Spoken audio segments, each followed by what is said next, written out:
Hey, this is Justin Hampton with the compensation tool, and I want to talk about the results of a poll that came out not too long ago about how do you apply geographic differentials.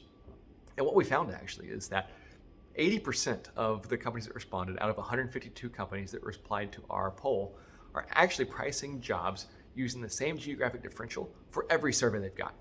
And there's a lot of reasons why this is actually probably not the best approach, and why there's actually it opens up the potential that you are either over-indexing or underpaying employees based on these geographic differentials.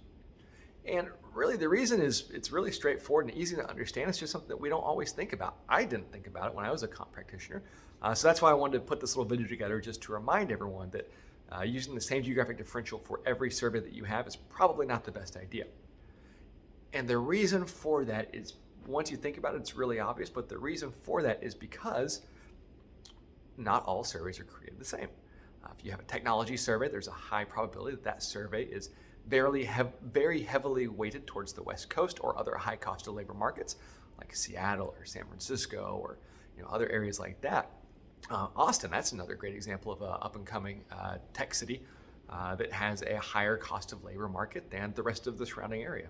But what we have found actually is that so many of those, that survey is so skewed towards those higher cost of labor markets that a lot of that differential is already built into it. Especially if you take into consideration a general industry survey or one that's more broadly focused.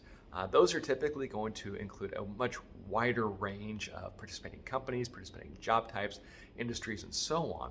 And what we have found is that the geographic differential may not be built into those as much.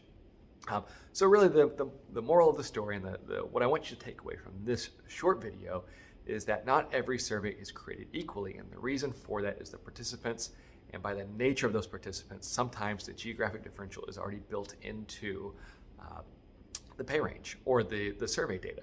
So we have a tool in the compensation tool that will help you figure out what the right differential is by job level and by different survey, but it's something you can also do in Excel just by taking the different data cuts and compare those side by side.